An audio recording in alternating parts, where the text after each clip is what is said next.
இப்போ இந்த ஸ்டெபிலைசர் வந்து ஒர்க் ஆகலைன்னு சொல்லியிருந்தோம்ல, நம்ம இந்த ஸ்டெபிலைசரை ரெடி பண்ணியிருக்கோம். எப்படி ரெடி பண்ணியிருக்கோம்னா, இங்கே பாருங்களேன், இந்த ஜீனர் டயோடு இருக்குல்ல, இந்த ஜீனர் டயோடு ப்ராப்ளம் ஆகிடுச்சு, ரைட்டுங்களா?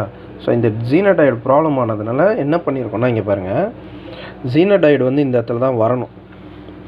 ஜீனர் டயோடு எங்கே வரணும்னா,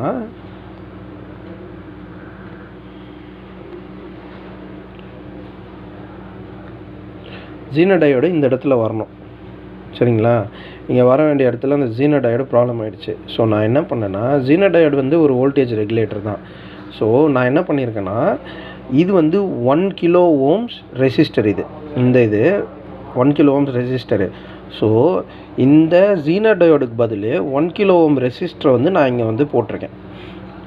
இங்கே வந்து ரீப்ளேஸ் பண்ணிட்டேன் ஜீனர் டயோடுக்கு பதில். அதாவது இந்த ஜீனர் டயோடுக்கு பதில் இன்னொரு 1 கிலோ ஓம் ரெசிஸ்டர் இப்படி போட்டுட்டேன்.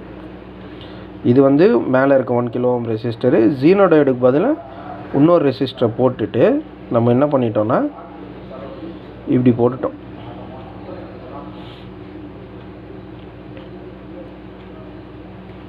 இது வந்து ரிலேக்கு போகிறது.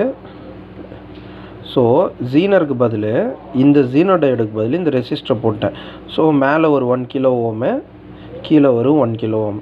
ஸோ நான் இங்கே இன்புட்டில் எவ்வளோ கொடுக்குறேன்னா 22 வோல்ட் வந்து இந்த கெப்பாசிட்டர்லேருந்து 22 வோல்ட் ஜென்ரேட் ஆகுது, இந்த கெப்பாசிட்டர்லேருந்து. ஸோ நம்ம பாருங்களேன், ரெண்டுமே நீங்கள் ஈக்குவலாக போட்டிங்கன்னா மேலே வந்து 11 வோல்ட்டு, கீழே 11 வோல்ட்டு ட்ராப் ஆகும், 11 வோல்ட்டு ட்ராப் ஆகும், ஓகேங்களா? ஸோ இதை போட்டதுக்கப்புறம் நமக்கு இது ஒர்க் ஆகுது, அவுட்புட் வந்து வருது.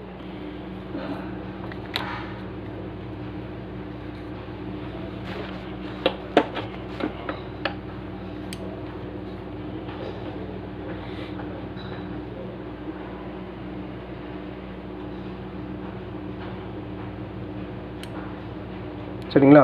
ஓகே.